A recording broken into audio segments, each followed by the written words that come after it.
नमस्कार, स्वागत है आपका हस्तक्षेप में। मैं हूं आपके साथ पारुल। लोकसभा चुनाव में लगातार दूसरी बार मिली हार के बाद कांग्रेस में कल्चर से हटकर कुछ देखने को मिल रहा है।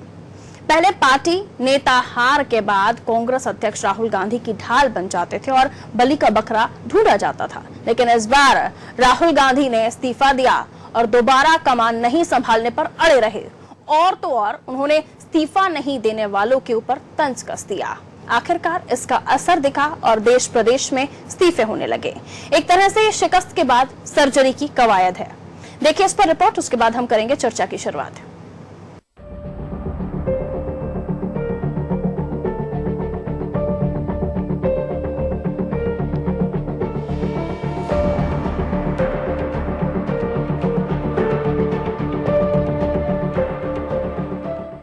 राहुल गांधी ने दिया बयान,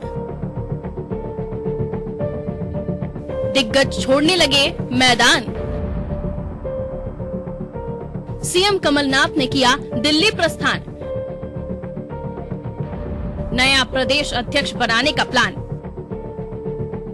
लोकसभा चुनाव में एक बार फिर कांग्रेस की पूरे देश में करारी हार हुई, तो हार की जिम्मेदारी लेते हुए राहुल गांधी ने पार्टी अध्यक्ष के पद से इस्तीफा दे दिया। राहुल गांधी को मनाने के अथक प्रयास हुए, लेकिन वो अब तक अपने फैसले पर कायम हैं। राहुल गांधी ने अपने इस्तीफे से पार्टी के दूसरे प्रदेश अध्यक्षों और पदाधिकारियों के लिए ये मैसेज दिया कि उन्हें भी हार की जिम्मेदारी लेते हुए पद छोड़ देना चाहिए। जब दिग्गजों को इशारों से बात समझ में नहीं आई, तो राहुल ने खुलेआम सख्त लहजे में अपनी मंशा का इजहार किया। मध्य प्रदेश में भी पार्टी की करारी हार की जिम्मेदारी लेते हुए इस्तीफों का दौर शुरू हुआ।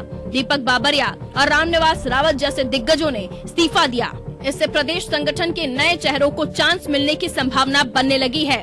इसी बीच सीएम कमलनाथ दिल्ली में हैं, जिनके ऊपर प्रदेश अध्यक्ष की भी दोहरी जिम्मेदारी है। अब उनके उत्तराधिकारी की तलाश शुरू हो गई है और पूर्व सांसद ज्योतिरादित्य सिंधिया को अध्यक्ष बनाने की मांग भी हो रही है। तो सिंधिया जी के नेतृत्व में कांग्रेस मध्य प्रदेश में मजबूत होगी।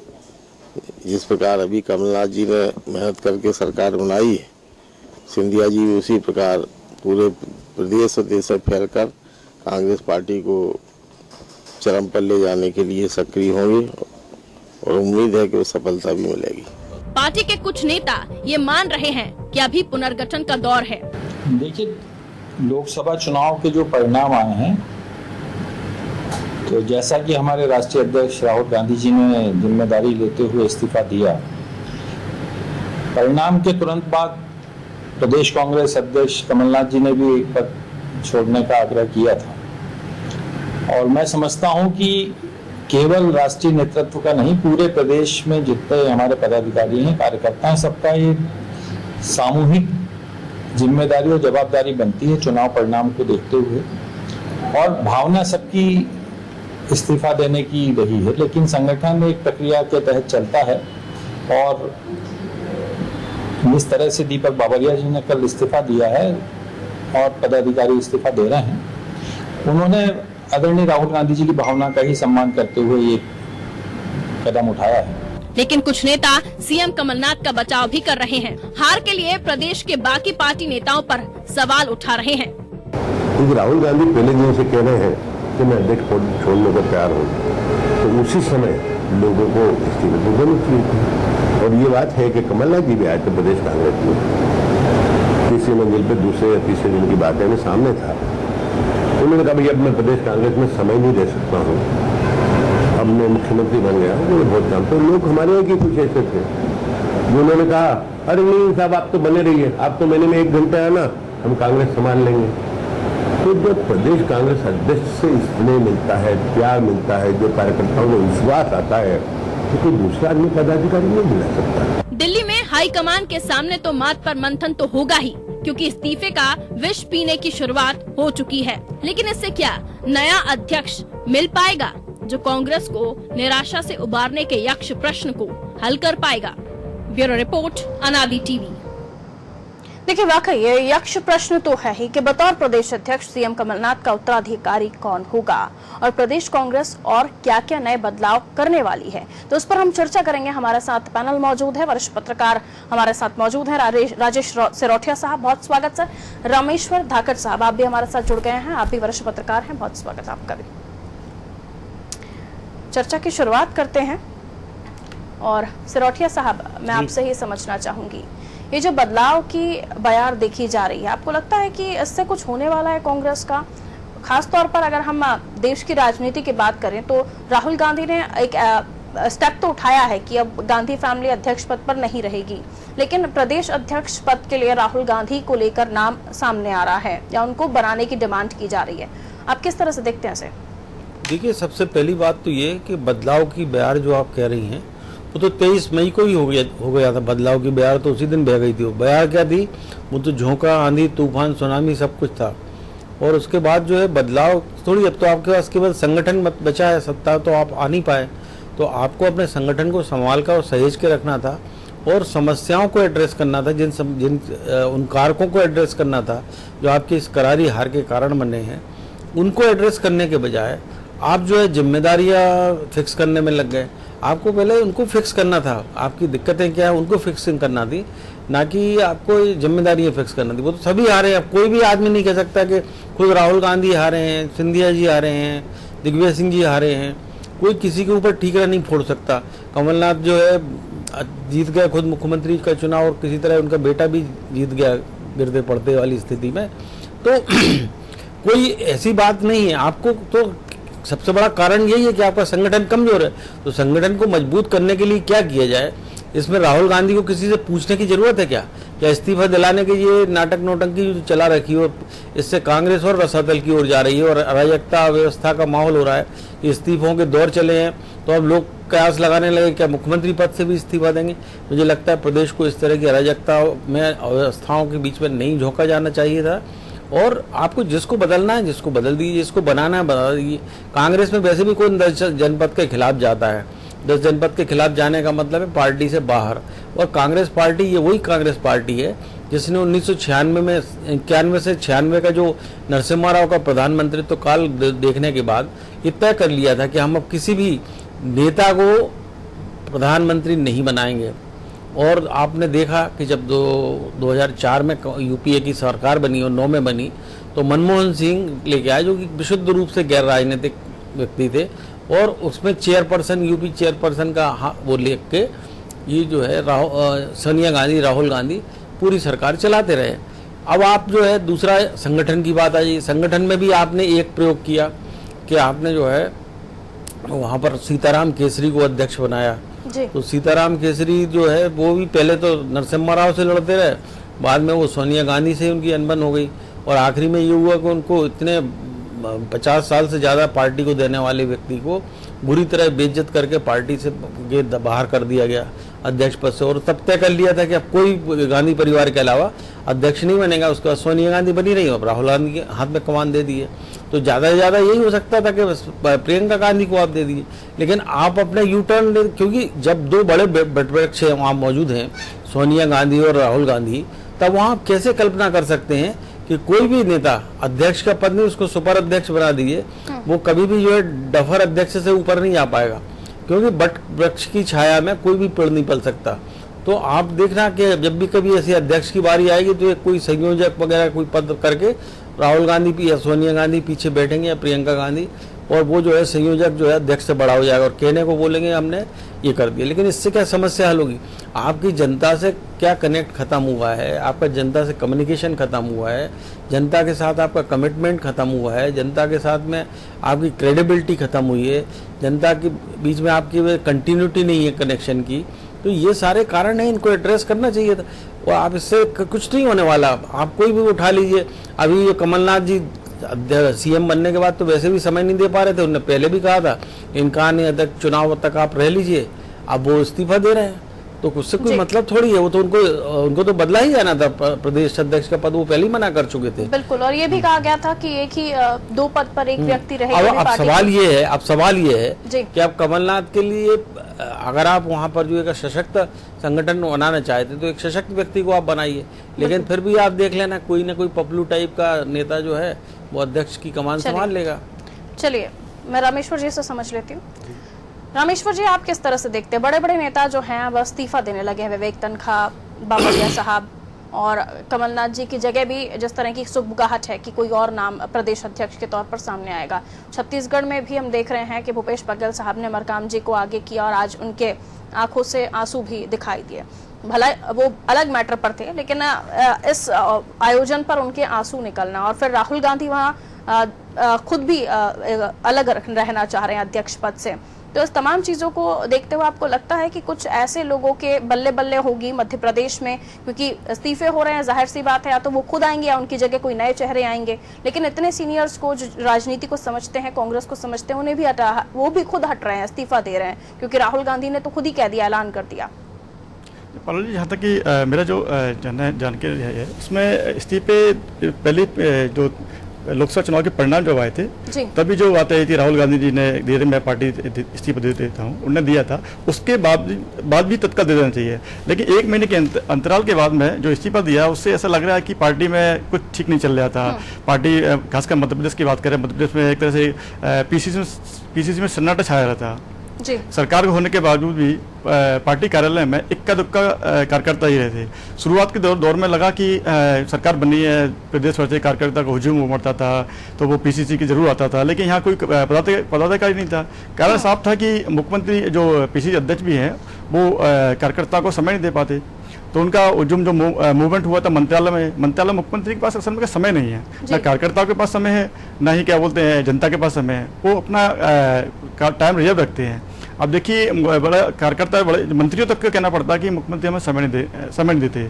तो ये सब जो घटनाक्रम जो पार्टी के अंदर घटना है, तो जो नेताओं का जो जिसको टीस बोलते हैं, इसकी नाराजगी बोलते हैं, जो सबसे पहले शुरुआत की थी विवेक तनखा जी ने कि भाई राहुल गांधी के तंज कसने के बाद में किसी इस्तीफा नहीं दिया, किसी जिम्मेदारी नहीं ली। तो उसके बाद में विवेक तनखा जी ने इस्तीफा दिया, उसके बाद में धीरे धीरे लोगों को आ गई हमें भी देना चाहिए। अब अगले कुछ दिनों में मुझे लगता है कि और ज़्यादा नेता अपनी जिम्मेदारी से मुक्त होने की बात कहेंगे। अब आज कमलनाथ जी जैसे दिल्ली में, तो लगता है कि कल उनका पार्टी हाईकमान से चर्चा होगी, उसके बाद में जो मुझे लगता है कि वो अपना इस्तीफा सौंप देंगे जो पीसीसी अध्यक्ष से। तो फिर नया जो मध्य प्रदेश के लिए नई संभावना रहेंगी, नए नाम पर चर्चा होगी। और ऐसे की बात चल रही है कि किसी भी बड़े नेता या जो चुनाव हारे हैं, इनके अजय सिंह के नाम चल रहा है, ऐसे ज्योतिराज सिंधिया के समर्थन में कई मंत्री ने अपना स्टेटमेंट दिया है। पार्टी कार्यकर्ता भी मांग कर रहे हैं कि ज्योतिराज सिंधिया को कमान सौंपी जाए। ऐसी बात है, संगठन बहुत कमजोर है कांग्रेस का मध्य प्रदेश में, क्योंकि भारतीय जनता पार्टी का बूथ लेवल पर जिस तरह से उनका मजबूत संगठन है, उसके हिसाब से मध्य प्रदेश में कांग्रेस को आगे भी राजनीति के लिए, आगे चुनाव लड़ने के लिए, मजबूती करने के लिए कांग्रेस को भारतीय जनता पार्टी की तरह मजबूत होना पड़ेगा। ये तभी संभव होगा जब वो यहाँ पर कोई बड़ा सशक्त नेता जो इसकी जिम्मेदारी संभाला है पीसीसी अध्यक्ष की। लेकिन क्या कि मुझे लगता नहीं है कि जिस तरह से घटनाक्रम चल रहा है कि बड़े बड़े नेताओं के लिए लॉबिंग चल रही है, लेकिन अंततः सर ने बोला था कि कोई लल्लू पप्पू टाइप का आएगा। तो ऐसा मुझे लगता है पारुल जी, कोई मध्य प्रदेश में पीसीसी की क्या होगा वो अभी अगले 2-3 दिन तय करेंगे, क्योंकि पीसीसी अध्यक्ष बनने के बाद तय होगा पूरा।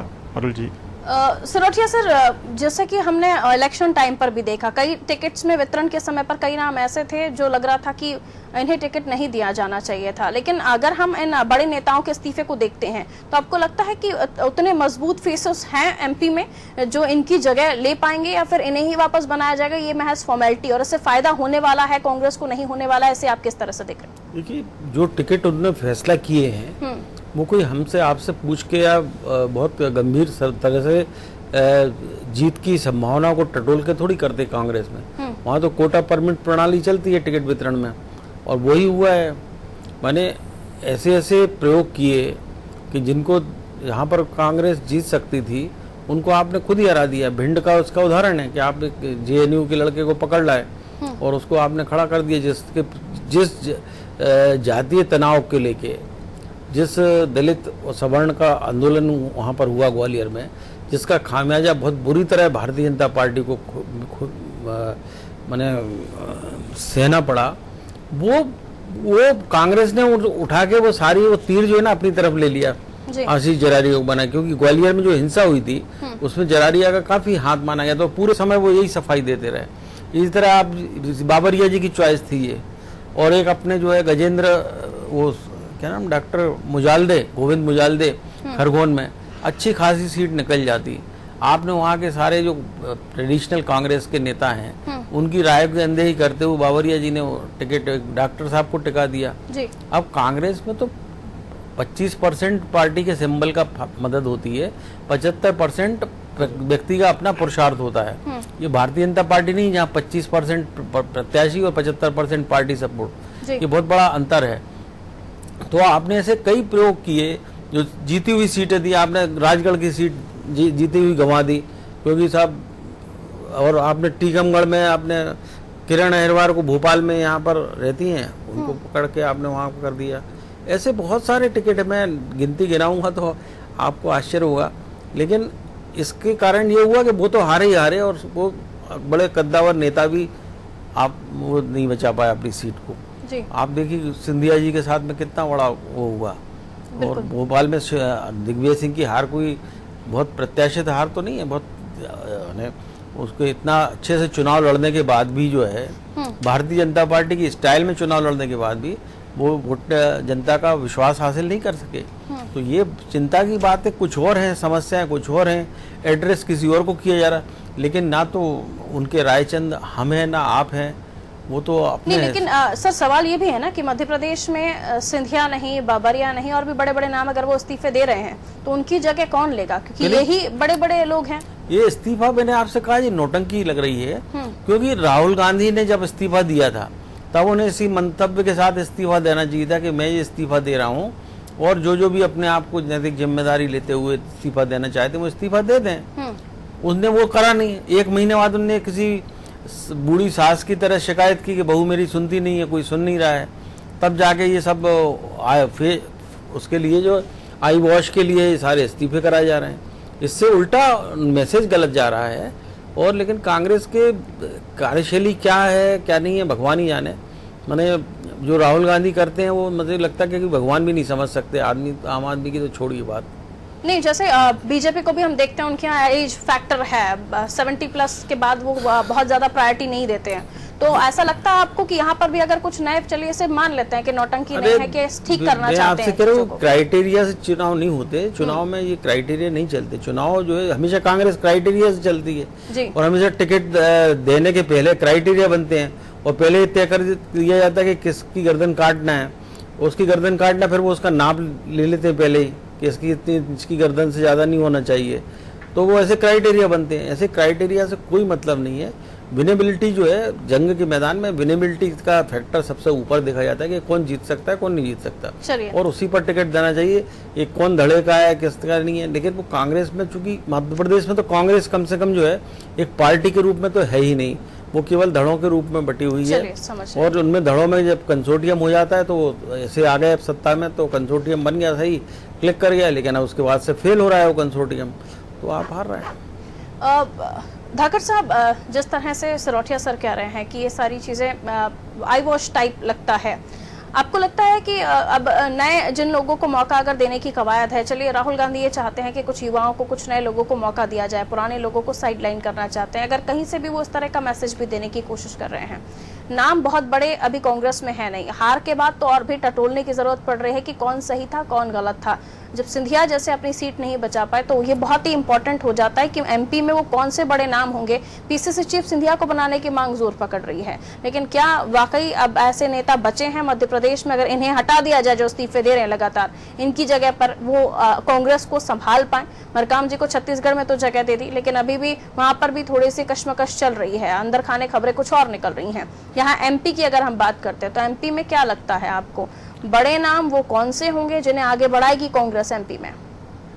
पारुल जी, मुझे लगता है कि जो बड़े नाम की चर्चा चल रही है कि इनको, चाहे मैंने पहले ही बताया था कि ज्योतिरादित्य सिंधिया जी हैं, अजय सिंह जी हैं, सुरेश पचौरी जी हैं, और भी दिग्विजय सिंह जी भी हैं। दिग्विजय सिंह के नाम भी 23 चला है कि वो पीछे थे। लेकिन क्या है, कोई भी मुख्यमंत्री जो कांग्रेस में क्या 4-4, 5-5 खेमों में, मतलब कांग्रेस की यहाँ गुटों में रही है, मतलब हर गुट अपना पावरफुल रहा है, तो कोई मुख्यमंत्री नहीं चाहे खासकर कांग्रेस का कि पीसीसी अध्यक्ष पावरफुल हुए। तो मुझे लगता है कि जो पीसीसी अध्यक्ष के लिए खींचतान चल रही है नेताओं में चल रही है कि दिल्ली से लेकर यहाँ तक चल रही है कि 1 महीने की, क्योंकि कमलनाथ जी ने जब तभी पेशकश कर दी कि मैं पार्टी से पीसीसी अध्यक्ष से छोड़ना चाहता हूँ, उसके बाद मैं पार्टी में कई बार उनकी दिल्ली में बैठक भी हुई है, नेताओं के बीच में, मध्य प्रदेश में भी जमावट के बीच में खबरें आई थी कि मंत्रिमंडल विस्तार होने वाला है। उसमें फिर सिंधिया जी ने अपना उनके समर्थक जो मंत्री हैं, उनके खेमे से मंत्री आते हैं, उन्होंने अपनी बात रखी, किसी अलग माध्यम से कैबिनेट में बात रखी। तो ये पूरा जो प्लानिंग थी, जो रणनीति है कांग्रेस के अंदर जो चल रहा है, वो पीसीसी अध्यक्ष के लेके चल रहा है पूरा।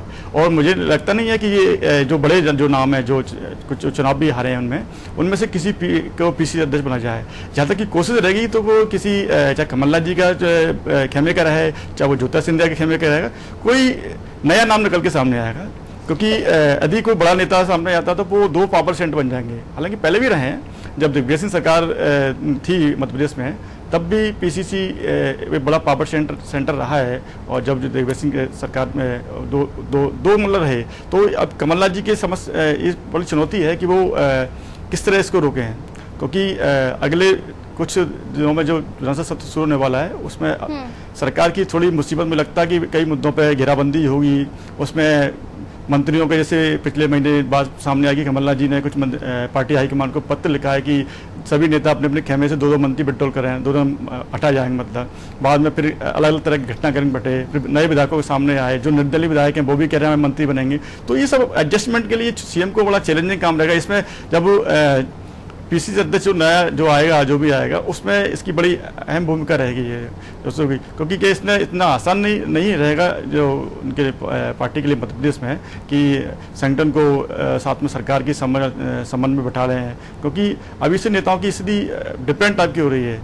हालांकि बड़े नेता ने अभी कोई छुपी शादी रखी है, किसी नेता ने कोई कमेंट नहीं किया कि इस्तीफा देंगे ना देंगे, ना ज्योतिरादित्य सिंधिया की तरफ से कोई कमेंट आया, लेकिन 2-4 नेताओं ने इस्तीफा दिया है। मुझे लगता है कि अगले 2-3 दिन के अंदर जो इस तरह बता रहा है कि ऐसी नौटंकी चल रही है, और नौटंकी होने वाली है इसमें इस्तीफा को दौर को लेकर। छोटे जिला स्तर से लेकर प्रदेश के पदाधिकारी इस्तीफा देंगे। क्योंकि जो वो नेता वर्तमान में पीसीसी में जो पदाधिकारी है, उनको उम्मीद है कि हमें सरकार में कहीं एडजस्ट किया जाएगा। कोई निगम मंडल की कुर्सी के लिए लालायित हो रहा है, कोई कहीं सरकार में दूसरे पदों के लिए लालच हो रहा है। तो ये सब चीज़ें चल रहा है। क्योंकि इतना सबको 15 साल बाद सरकार आई है, उनको लगता है कि नेताओं को भी हमने 15 साल तक संघर्ष किया है, सरकार में कहीं ना कोई हमें जिम्मेदारी मिलती है। कई नेता ऐसे हैं जो जिन्हें चुनाव के दौरान टिकट नहीं मिल पाया, चाहे वो विधानसभा चुनाव का रहा हो, चाहे लोकसभा चुनाव का रहा है, वो भी नेता भी चाह रहा है कि हमें बड़ी जिम्मेदारी मिल जाए पीसीसी में। जो खाली बैठे हैं अब वो थोड़ा सा अपना प्रेशर बनाएंगे पार्टी के ऊपर। राजनीति में सब चलता है, राजनीति में बिना प्रेशर के नहीं चलता, खासकर कांग्रेस में तो प्रेशर पॉलिटिक्स होती रही है। क्योंकि शुरुआत में आपको याद हो, जब कमलनाथ सरकार ने शपथ ली थी, उसके बाद में मंत्रियों के 7 दिन बाद मंत्रियों को शपथ दिलाई गई, उसके 7 दिन बाद 8 दिन बाद मंत्रियों को विभाग आवंटित किए। तो सब चीज, क्योंकि उधर से क्या ज्योतिरादित्य सिंधिया के मंत्री खेमे के मंत्रियों ने दिल्ली में बैठक की थी, उधर आपके दिग्विजय सिंह खेमे के मंत्री अलग एकत्रित हुए। एक प्रेशर पॉलिटिक्स जो होती है वो कांग्रेस में है पारुल जी। इन दोनों प्रेशर पॉलिटिक्स दिखाई दे रही है। सिरोठिया साहब, एक लास्ट टिप्पणी मैं आपसे भी चाहूंगी। दिल्ली में बैठकर इस तरह से तंज कसना कि आला नेता अपना पद छोड़े जो जिम्मेदारी ले रहे हैं, ये कितना ठीक था राहुल गांधी का तरीका? और अगर ये सर्जरी करने का तरीका है तो क्या जो बड़े नेता हैं, विवेक तनखा साहब को तंज की तरह उन्होंने लिया और उन्होंने अपने पद से इस्तीफा दे दिया, उसके बाद बारी बारी से सब कर रहे थे, तो ये जो तरीका रहा, इसे आप किस तरह से देखते हैं? मैंने पहले ही स्पष्ट कर दिया था कि ये तरीका अनुचित था, नंबर 1। नंबर दूसरी चीज, विवेक तनखा बहुत बड़े वकील हैं, लेकिन वो कोई बहुत ऐसी बड़ी पोस्ट नहीं होल्ड कर रहे थे कांग्रेस में। एक वो सेल है, उसके इंचार्ज थे वो, आरटीआई सेल, और उसके तो बहुत कोई ऐसा नहीं है कि वो बहुत बड़ा पद छूट गया हो। देखिए, समस्या ये है कि राहुल गांधी को ये कहने की जरूरत क्यों पड़ी, जब तो राहुल गांधी अध्यक्ष हैं, अभी उनको कोई हटाने की बात नहीं कर रहा, उनका इस्तीफा मंजूर नहीं कर रहा है। उनको जिसको हटाना वो हटा लेते ना, उनको कौन रोक रहा है? आप बना दीजिए अरुण यादव को, सुरेश पचौरी को, दिग्विजय सिंह को, ज्योतिरादित्य सिंधिया को, जो मर्जी चाहे बना दीजिए। लेकिन समस्या यही है जो रामेश्वर बोल रहा था कि जब दिग्विजय सिंह चीफ मिनिस्टर थे तो परशुराम भारद्वाज, राधा किशन मालवीय जैसे ऐसे प्रदेश अध्यक्ष हमने देखे हैं जिनको अब इतिहास नाम भी याद नहीं रखता, और आपकी नई पीढ़ी तो बिल्कुल ही नहीं रखती है। और शिवराज सिंह चौहान पावरफुल हुए तो नरेंद्र सिंह तोमर बेशक कद्दावर नेता है, लेकिन वो उनके साथ में उनकी ट्यूनिंग बैठती है, सिर्फ केवल इस कारण रहे। बाकी प्रभात झा ने थोड़ा उनको तेवर दिखाए तो उनको चलता कर दिया गया। और उसके बाद में फिर नंद कुमार सिंह चौहान और राकेश सिंह जैसे 2M दर्जे के नेताओं को प्रदेश अध्यक्ष बनाया गया भाजपा में। तो सत्ता में जो मुख्यमंत्री होता है वो अपने मन के हिसाब से मुनासिब आदमी बनाता है, लेकिन कांग्रेस में संगठन के मजबूत करने की एक बहुत बड़ी चुनौती है, जो कि कमलनाथ जी ने खुद कहा कि वो मुख्यमंत्री रहते हुए नहीं पूरी कर सकते। तो वहाँ पर उनको एक सशक्त संगठन खड़ा करना है, तो सशक्त विकल्प लाना पड़ेगा। पपलू प्यादों से काम नहीं चलेगा। आपकी रिसर्च क्या कहती है, कौन होगा वो अगला नाम पीसीसी चीफ? नहीं, मैं तो कह रहा हूँ कोई भी पपलू बनेगा ना, कोई अरुण यादव भी हो सकते हैं, वो अरुण यादव हो सकते हैं। दिग्विजय सिंह जी के बारे में आप नहीं, इनको ये बनने नहीं देंगे, लेकिन राहुल गांधी को ऐसे लोगों को बनाना चाहिए, मजबूत लोगों को। अब दिग्विजय सिंह का और सुरेश पचौरी का पूरे प्रदेश व्यापी नेटवर्क है, हर जिले में फॉलोइंग है उन लोगों की। तो अब किसको करना नहीं करना ये तो राहुल गांधी के विषय है। बिल्कुल, ये पार्टी का अंदरूनी विषय है, लेकिन जो भी हो वो नैया पार करा पाए कांग्रेस की तो ज्यादा ठीक होगा। अब वो ठीक हो, अब फिर आप अपना वर्डिक्ट दे रही हैं। आप ठीक होने की आपका आपने कर रही है, अगले को ठीक होना नहीं है, तो आपसे कोई सलाह मांग रहा है, हमसे कोई सलाह मांग रहा है। ये बात सही है, लेकिन समस्या ये है कि जो उन्हें क्या घट रहा है वो ठीक नहीं है, शुभ संकेत नहीं है। चलिए, बहुत शुक्रिया आप दोनों का हमारे साथ इस डिबेट में पार्टिसिपेट करने के लिए, इस चर्चा में पार्टिसिपेट करने के लिए।